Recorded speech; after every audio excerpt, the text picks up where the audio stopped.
आप सबको जय मसीह की।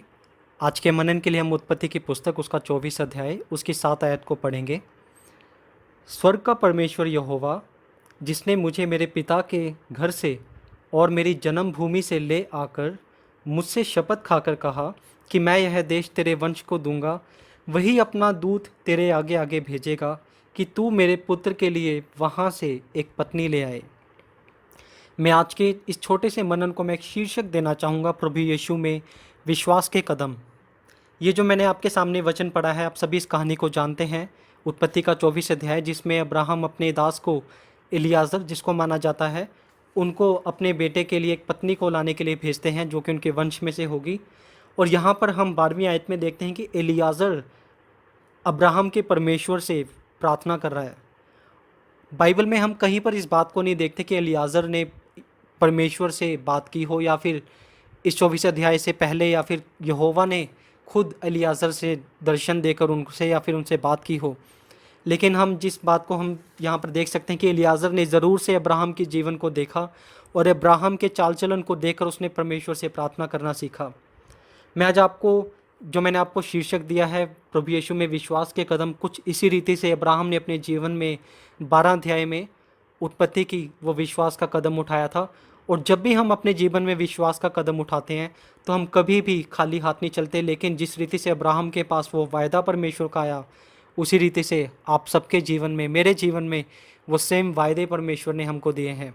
हम में से कोई भी इस बात को नहीं कह सकता कि जब मैंने परमेश्वर पर विश्वास किया तब परमेश्वर ने मुझे कोई वायदा नहीं दिया। जिस रीति से परमेश्वर ने अब्राहम को वो वायदा दिया और अब्राहम की मुश्किल घड़ी में वो वायदा पर उसके लिए एक बल का कारण बना, वही सेम चीज़ हम में कह सकते हैं कि हमारी मुश्किल घड़ी में हो सकता है कि आपकी परिस्थितियां जो आपने शायद किसी को ना बताई हो, लेकिन उस समय में जिस रीति से परमेश्वर का वचन आपके लिए बल बनकर खड़ा रहा होगा, उसे आप ज़रूर से जानते हैं।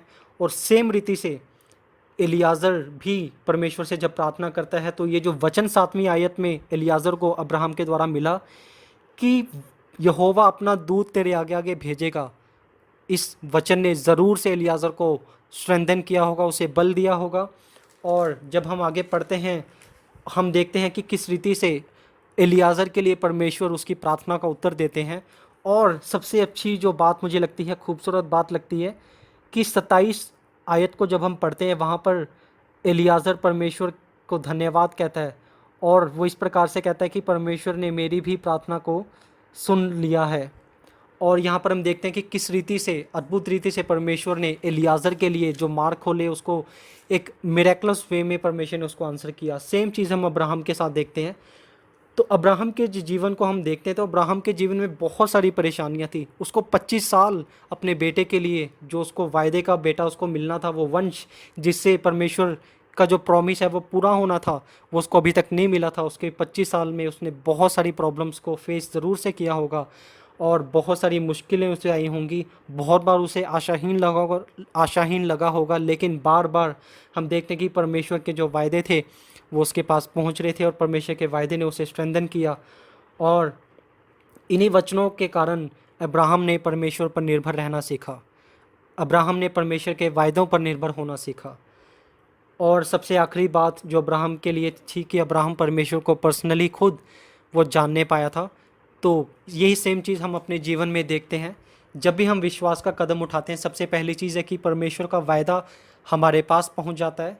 और दूसरी चीज़ है कि परमेश्वर का यही वायदा जो हमारे पास पहुंचा है, ये वायदा हमें हमारी मुश्किल घड़ी में हमें बल देता है, हमें स्ट्रेंथन करता है, हमें खड़ा करता है परमेश्वर के रास्ते पर चलने के लिए।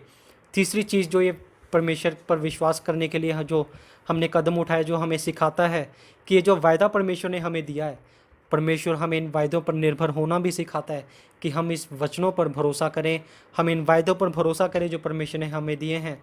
और जिस रीति से अब्राहम ने परमेश्वर के वचनों पर भरोसा करना सीखा, आइए हम भी परमेश्वर के वायदों को, जो परमेश्वर ने वायदे हम सभी को दिए हैं, हम भी उन वायदों को क्लेम करें, हम इन वायदों के लिए दुआ करें, ताकि हम इस परमेश्वर के वायदों पर हम निर्भर रहना सीखें। और सबसे आखिरी बात जो अब्राहम ने सीखी थी वो ये था कि वो परमेश्वर को खुद अपने जीवन में पर्सनली वो जान पाया। अभी तक परमेश्वर ने उससे बातें की, वायदे किए, बहुत सारी चीज़ें की, लेकिन अब्राहम अंत में परमेश्वर को एक्सपीरियंस भी कर पाए कि परमेश्वर अपने वायदे का परमेश्वर है और वो अपने वायदे को पूरा करने वाला परमेश्वर है। हम भी अपने जीवन में उस परमेश्वर को पर्सनली जान पाएँ। हम अपने आप को इतना हम्बल उस खुदावन के सामने करें कि परमेश्वर हमसे बातचीत कर सके और हम परमेश्वर की योजनाओं को हम समझ सकें और हम उसके दिल को हम समझ सकें। परमेश्वर आपको इन सभी वायदों से आशीष करे।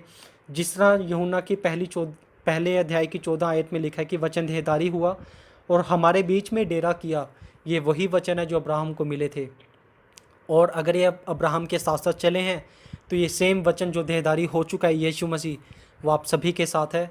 और आप सभी को यही वचन, ये जो यीशु मसीह है, ये आप सभी को आशीष करे और आपके जीवन में आपको बढ़ाए और आपको उस पर निर्भर रहना सिखाए और उसके वचन पर वो आपको निर्भर होना सिखाए और उसके वचन में वो आपको बल ढूंढना सिखाए।